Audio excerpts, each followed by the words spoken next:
มูลค่าความเสียหายกว่า232ล้านบาทโดยผู้เสียหายบางรายได้ขอเดินทางกลับไปแจ้งความที่ภูมิลำเนาของตนเองซึ่งเจ้าหน้าที่ตำรวจจะนำคำให้การจากทั่วประเทศซึ่งคาดว่าจะส่งมาถึงในวันที่15ตุลาคมนี้มาประกอบข้อมูลโดยประชาชนที่ต้องการแจ้งเบาะแสหรือสอบถามข้อมูลเพิ่มเติมสามารถโทรศัพท์สอบถามได้ที่สายด่วน1599ขณะที่มีรายงานเพิ่มเติมถึงยอดผู้เสียหายคดีดังกล่าวที่เข้าแจ้งความกับทางพนักงานสอบสวนบก.ปคบ.แบบเรียลไทม์นั้นมีผู้เสียหายรวม 1,067 รายมูลค่าความเสียหาย378ล้านบาทจังหวัดสุราษฎร์ธานีร่วมกับทีเซปเตรียมประชุมเชิงปฏิบัติการขับเคลื่อนสุราษฎร์ธานีไมซ์ซิตี้เติบโตไปด้วยกัน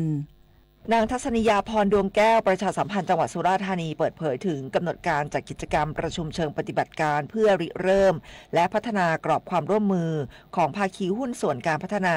สู่การเป็นสุราษฎร์ธานีไมซ์ซิตี้ภายใต้หัวข้อสุราษฎร์ธานีไมซ์ซิตี้เติบโตไปด้วยกันซึ่งจะจัดขึ้นระหว่างวันที่ 17-18 ตุลาคมนี้ที่ห้องประชุม S Hall โรงแรม S22 โฮเทลสุราษฎร์ธานีอำเภอเมืองสุราษฎร์ธานีทางนี้เพื่อผลักดันและขับเคลื่อนการเป็นสุราษฎร์ธานีไมซ์ซิตี้โดยมีสำนักงานส่งเสริมการจัดประชุมและนิทรรศการองค์การมหาชนหรือทีเซปเป็นผู้ร่วมให้การสนับสนุนประกอบด้วยเวทีแลกเปลี่ยนองค์ความรู้การต่อยอดพัฒนาและบูรณาการการศึกษาวิจัยเผยแพร่องค์ความรู้และนวัตกรรมด้านการเกษตรประมงและการแปรรูปอาหารอุตสาหกรรมปาล์มน้ำมันและยางพาราและการท่องเที่ยวให้แก่ผู้ประกอบการที่อยู่ในห่วงโซ่อุปทานของอุตสาหกรรม S-Curve ในจังหวัดสุราษฎร์ธานีและพื้นที่ภาคใต้ตอนบนตลอดจนสร้างเครือข่ายนักวิจัยและสถานประกอบการในภาคอุตสาหกรรมในการทำงานร่วมกันเพื่อขับเคลื่อนพัฒนาอุตสาหกรรม S-Curve ในจังหวัดสุราษฎร์ธานีในอนาคตและประชาสัมพันธ์สร้างการรับรู้อย่างกว้างขวางประเด็นเมืองไมซ์จังหวัดสุราษฎร์ธานี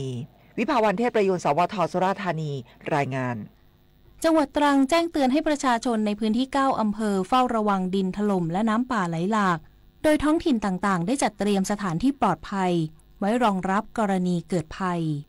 นายอุดมพรการหัวหน้าสำนักงานป้องกันและบรรเทาสาธารณภัยจังหวัดตรังเปิดเผยว่าจากปริมาณฝนที่ยังคงตกหนักถึงหนักมากในพื้นที่จังหวัดตรังในช่วงนี้อาจส่งผลให้เกิดเหตุดินถล่มได้ปภ.ตรังจึงได้แจ้งเตือนให้ประชาชนในพื้นที่อำเภอเมืองตรังอำเภอกันตังอำเภอย่านตาขาวอำเภอปะเหลียนอำเภอสิเกาอำเภอห้วยยอดอำเภอวังวิเศษอำเภอนายงและอำเภอรัศดาได้เฝ้าระวังและติดตามข่าวสารจากหน่วยงานราชการอย่างใกล้ชิดทั้งนี้สถานีอุตุนิยมวิทยาจังหวัดตรังได้ติดตามวัดปริมาณน้ำฝนอย่างต่อเนื่องโดยจังหวัดตรังได้เร่งแจ้งเตือนสถานการณ์ให้ประชาชนได้รับทราบซึ่งหากมีสัญญาณเช่นดินภูเขามีรอยแยกมีฝนตกหนักเกิน100มิลลิเมตรต่อ24ชั่วโมงสีของน้ำขุ่นข้นมีเศษซากไม้ลอยตามน้ำมาถือว่ามีโอกาสเสี่ยงแนะนำให้ประชาชนควรออกจากพื้นที่ที่อยู่ในพื้นที่ลาดเชิงเขาหรือจุดเสี่ยงที่กรมทรัพยากรธรณีเตือนในระดับตำบลไว้โดยอพยพไปอยู่ในพื้นที่ปลอดภัยที่ทางท้องถิ่นต่างๆได้จัดเตรียมไว้รองรับกรณีเกิดภัย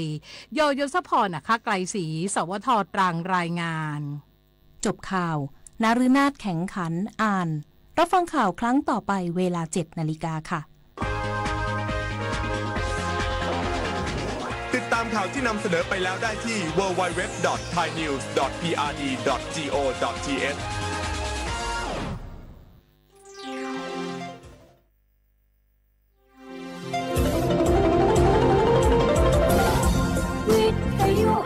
ประเทศไทยให้ความรู้คู่ความสุข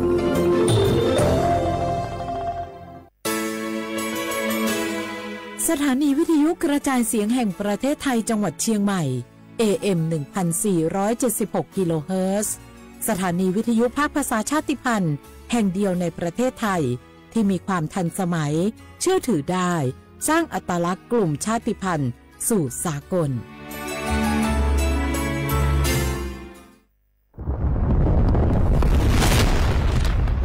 สาธารณภัยเป็นเรื่องที่ต้องใส่ใจช่องทางการรับรู้ข่าวสารเตือนภัยทำได้ง่ายนิดเดียวซึ่งกรมป้องกันและบรรเทาสาธารณภัยแนะนำช่องทางไว้โดยโทรมาที่1784ได้ตลอด24ชั่วโมงรู้รับปรับตัวฟื้นเร็วทั่วอย่างยั่งยืนด้วยความปรารถนาดีจากสำนักประชาสัมพันธ์เขต 3 กรมประชาสัมพันธ์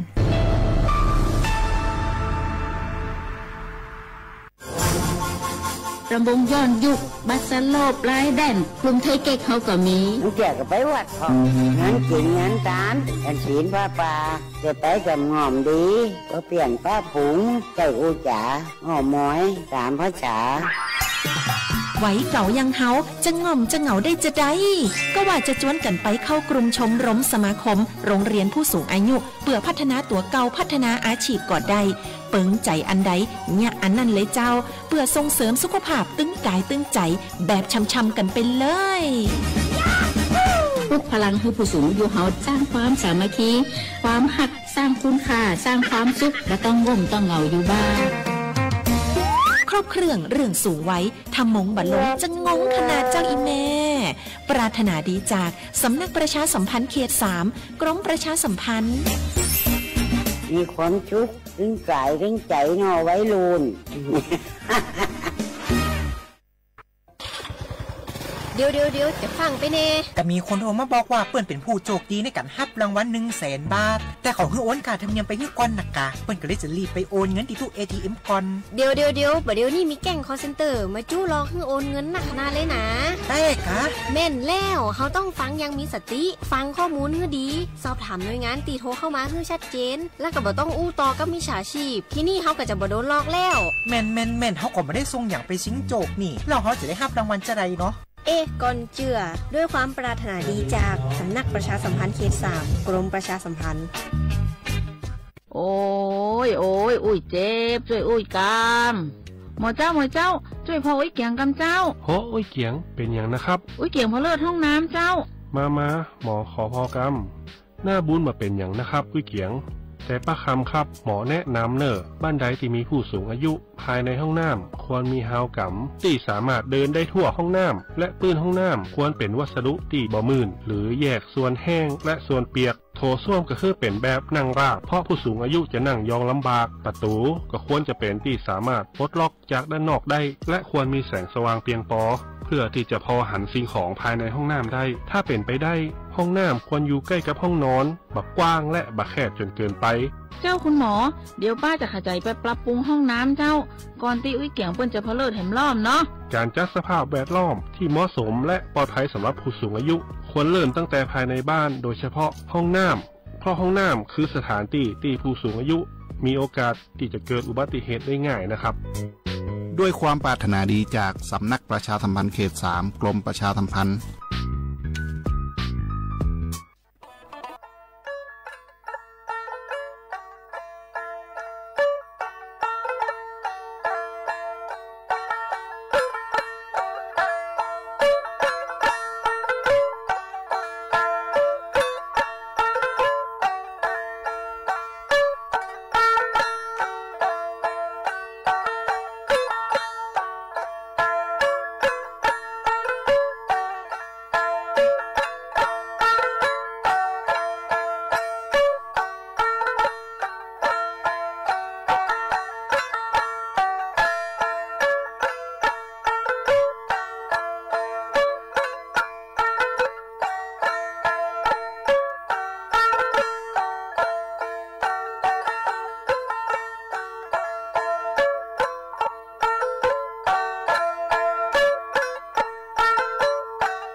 ลิซุงโอ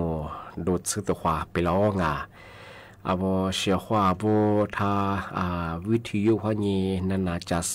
มังอาชีทาไลฟ์สดขวานีตุยซุงาที่ว่าลิที่ว่าจะคือขวาที่เลยแบบฝรั่งที่ไหนยังงาเอาลิซุงโอปากกากุงบัญญาทาจิ้มหมายงาปัจจุคนแนวดาวงาสถานที่สถานีของมันยังสวทเชียงใหม่บ้างมันก็คือสถานีวิทยุกระจายเสียงแห่งประเทศไทยจังหวัดเชียงใหม่ที่ทาวิทยุยี่ระบบมันยังคือระบบ AM ยี่ความถี่ของมันยังคือที่ตัวลี่เหียสิสูงกว่าโจยาดูหลังวิทยุเนี่ยที่ทาวระบบไลน์เฟซบุ๊กเพจมันคือยิบเพญาสวทเชียงใหม่ AM 1476กิโลเฮิรตซ์ที่เลยไล่จังงาวันนี้ซึ่งผมมันจะคือที่ยิมาหนีขวาด้วยนั่นแน่ที่ขวาที่มูลงมันจะหนีโมเชนที่ขวาหนี3โมงนาทีนี้ขวาหนีนาเนสที่ที่นี้ดงงาทำมาคือ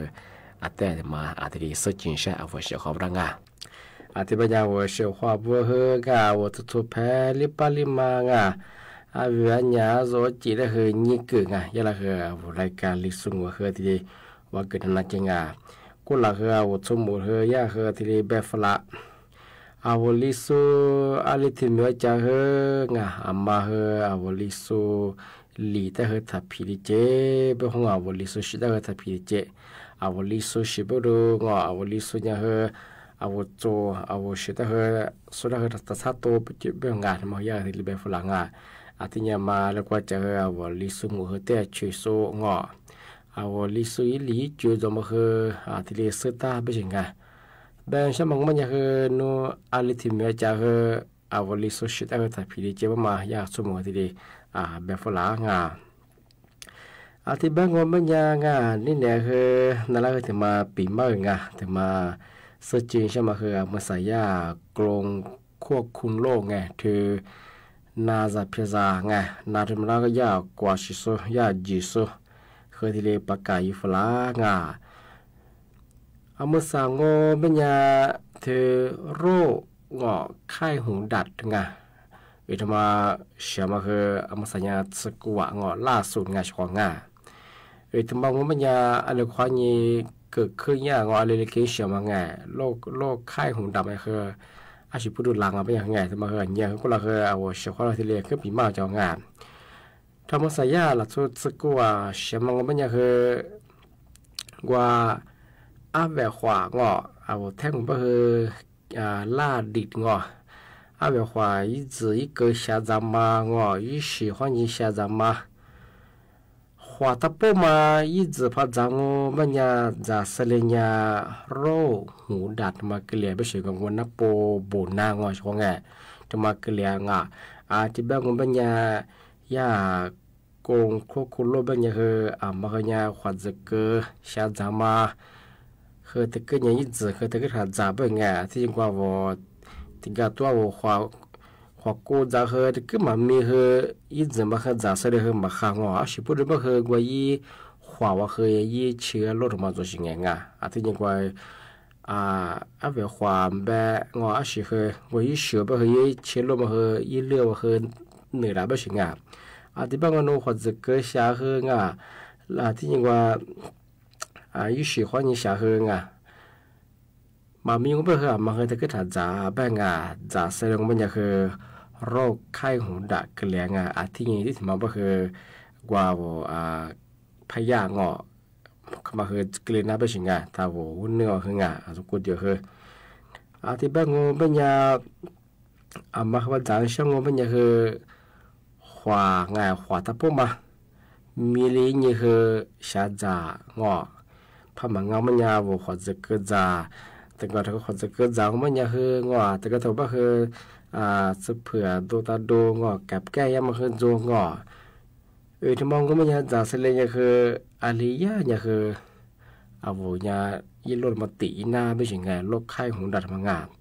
บ่คือมาคือจามงโรคไข้หูดัดมังไม่ปีขวาเยี่ยกางอะไรเล็กาไม่ไงยูที่มังเป็นยาคือหูดืนอะไรเงี้ยปวดศีรษะเงี้ยหูดืนที่เนี่ยกูเดี๋ยวกูมีคือยาเจองถ้าชาวถ้าเจ้างกูเดี๋ยวกูมีคือบาลารับไปสิงที่ที่มังเป็นยาอีเจมีโขนเอาทัศนกรรมแบงและเพื่อหลงว่าอีเจมีขวงไอ้ทว่าข้อต่อคือโขนไปสิงที่เนี่ยแต่การถือว่าคือชาหาคือเนี่ยแต่ก็มาสะดวกอีไปถึงไงชาหาซ่างที่ถึงบางงูเป็นยานับโปคือแต่ก็ถือว่าคือมาเป็นจากก็เลยสิงไงแต่ก็ถือว่าคือเป็นจากว่าก็คือฮ่าเป็นจากสิงไงที่ถึงบางงูเป็นยามีสื่อคือสิ่งที่มัวคือแต่ก็เนี่ยชามามัวไปสิงไงที่โลกไข้หูดัดมังเพื่อว่าขวาจะเกิดขวาอีจะสารแบบคือเยี่ยกาคือที่เรียนจบไปสิงที่ที่มังงูเป็นยาคือมีสื่อคือสิ่งเยอะไปสิ่งกันเลยปีขวาเยี่ยการโรคไข้หูดัดมา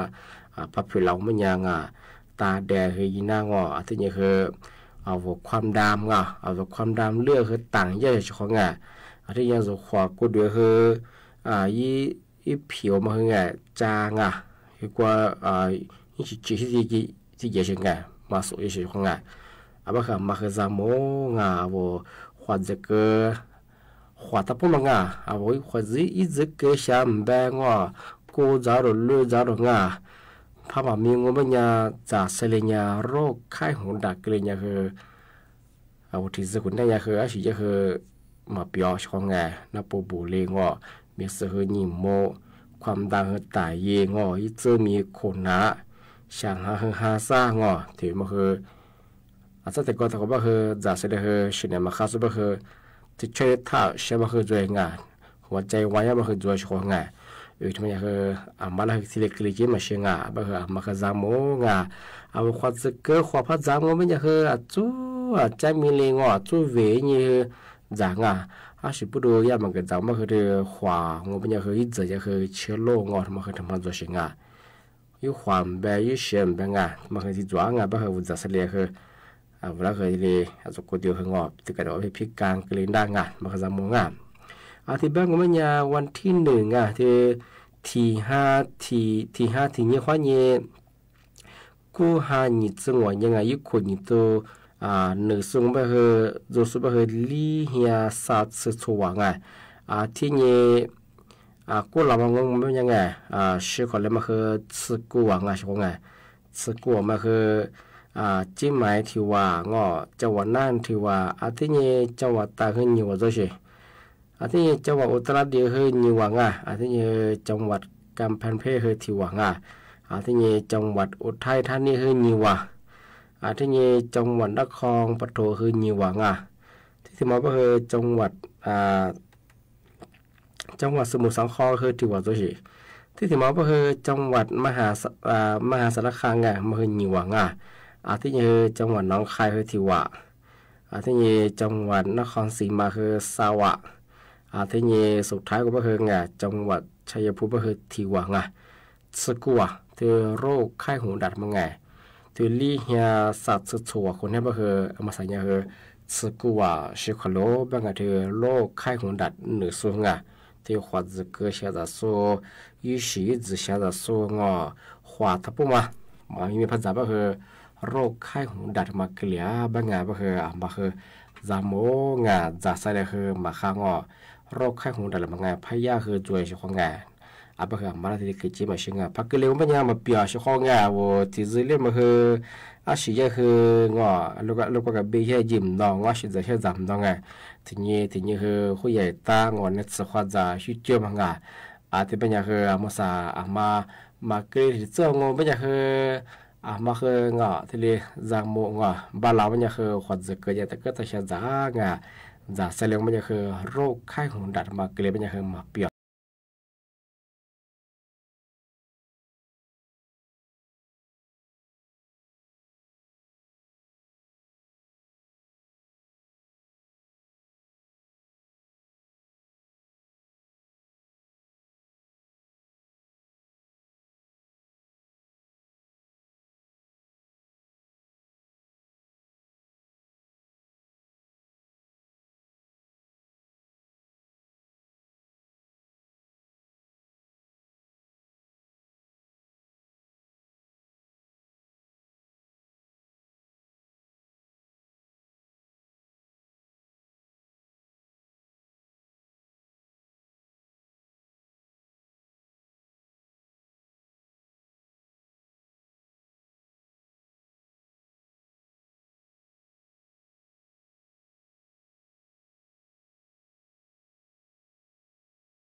nu chi dani ma kwa nu te li sun ja nu ti ro te le di za sun ja lo nu ti ro te le ju ja ni ngwa lo yi mu lo wa di ja sha lo ran ni ma kwa nu te li sun ja shi te de la na mi ni shi ma te le ne su ku ne kwa di di za ge le mo tu tu chi lu te wa di za ni ma ma你是没了如花枝干啦。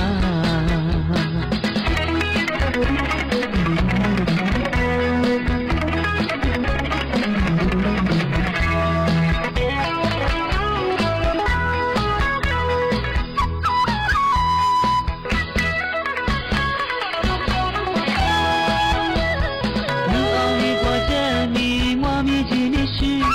你阿里瓜这米，我米这尼是。是那女子，当你马qua nu te li sun ja, nu ti ro te li di za sun ja lo, nu ti ro te li ju ja ni ngwa lo, yi mu ma lo, wa de ra sha lo, ran ni ma qua nu te li sun ja.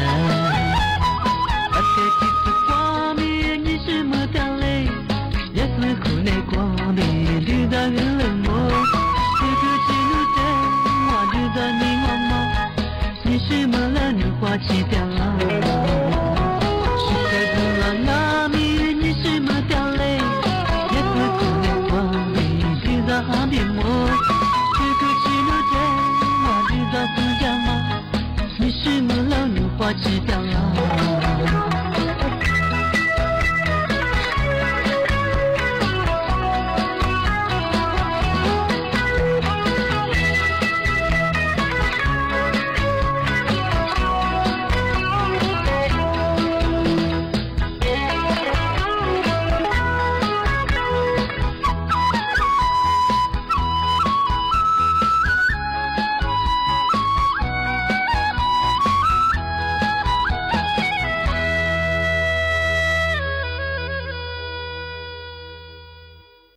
เสียขวาบุละขวาเอาเสียขวาบุละว่าที่มาปีมา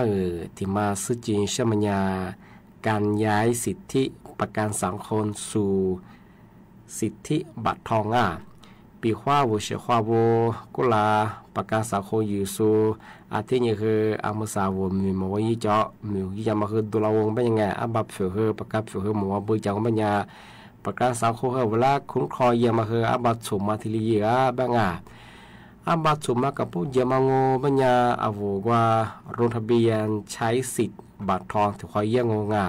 ปีขว้าวหมอว่าลงทะเบียนยูงปัญญาย่าสำนักงานหลักประกันสุขภาพแห่งชาติสปสชย่าวัลกทีลงทะเบียนทิลีตางาอาทิบ้างอปัญญาปีขว้าวอันกว่ายิ่งใช้สียามอาวุถือคว้ายิ่งทิลีเลยเน่างาอาทิแบงโง่ปัญญาเอาเปลี่ยนหน่วยงานบริการยามาคือญาหนีช่องทางจวงว่าทันเลื่อยยามางายูที่มาโง่ปัญญาแอปพลิเคชันสปสชที่นี่คือเลื่อเมนูอยู่ไม่คืองเอาตัวซื้อช่องปีขว้ายิ่งแล้วก็ยิ่งใช้บริการอยู่ช่างมางาหนีมาถึงมาโง่ปัญญาไลน์สปสชไลน์ไอดีโง่ปัญญาแอดเอ็นโซบ้างอาทิตย์ยังคือเอาเลือกเมนูอยู่ไม่คือไงอะไรก็ยิ่งใช้สีใช่ไหมคือวัตถุที่ได้ซื้อช่องงาบางงาชื่อเพื่อเอาได้กว่าสันนักงานยิ่งคือติดต่ออีน่างาอาทิตย์ยังว่ากรุงเทพมหานครจะสูงปัญญาติดต่อได้ที่สำนักงานหลักประกันสุขภาพแห่งชาติบ้างชั้น2อาคารบีบ้างศูนย์ราชการเฉลิมพระเกียรติถนนก็คือแจ้งวัฒนะกรุงเทพมหานครหมังชื่อคือโทรสายด่วนก็คือสปสชยี่เบอร์ก็คือ1330อาทิตย์นี้ผมเชื่อว่าต่างจังหวัดจะสูงปัญญาติดต่อได้ที่โรงพยาบาลส่งเสริมสุขภาพตำบลหมังชื่อคือโรงพยาบาลรัฐว่ารัฐบาลและสิ่งงานยี่ที่ติดต่ออยู่ชง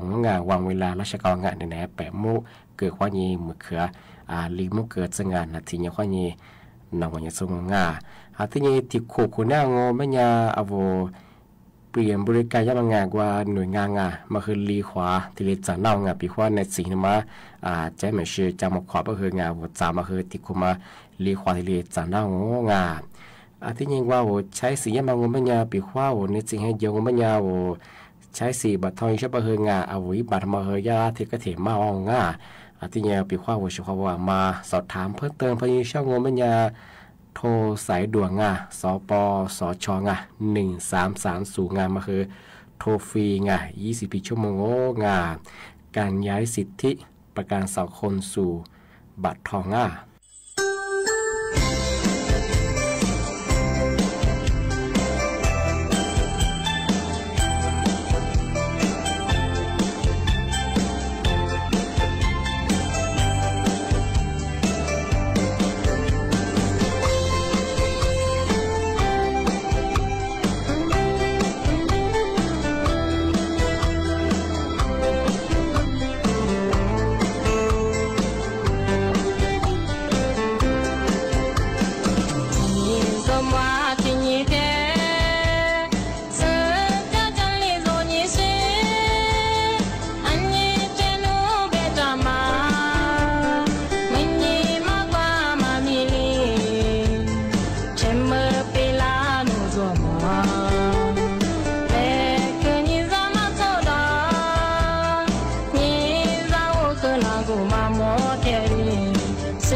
จ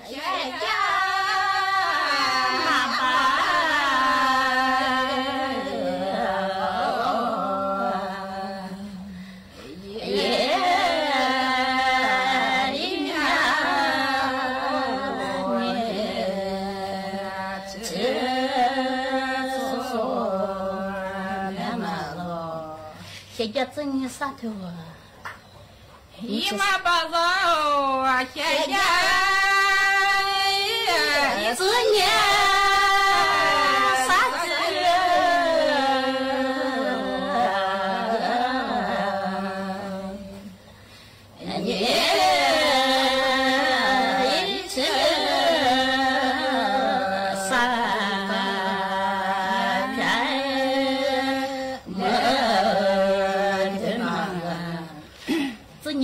นุ่มเสื้อสับยันเดียนุ่มก็อีมาบ้าเราสุญญามาเด้อนุ่มมาเสื้อสายแก่มาเด้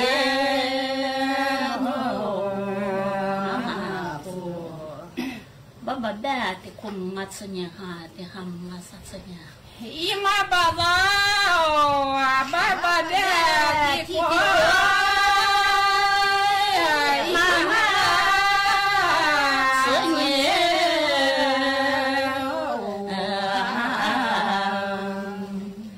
ที่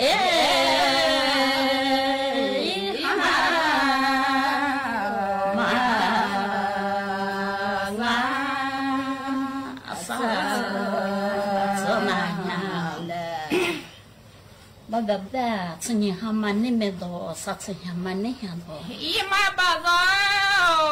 บ้าได้สัญญามันนี่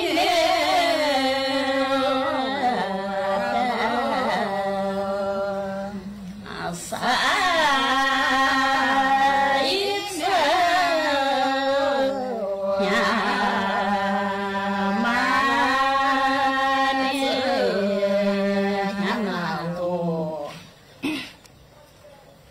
บาได้สัญญาว่าขอโทษสัญญาว่าฮัจโรอีมาบ้าเราบ้าได้สัญญาว่าขอโทษ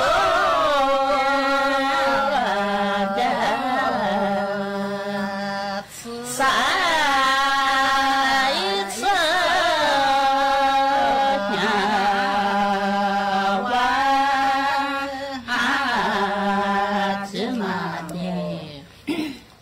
บาได้ขอตัวอาชีพตาโตฮัจอีมาบ้าเราบ้าได้ขอตัวอาชีพเดียวหายเจ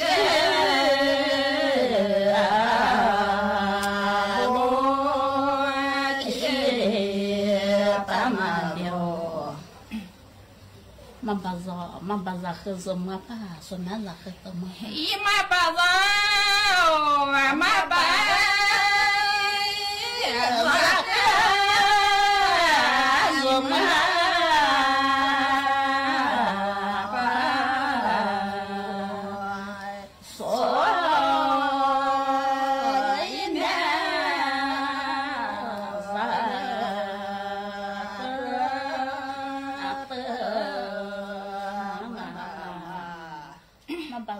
มาบ้ามาดูคนละสมัยตัวมันมีคนละอีมาบ้ามาบ้า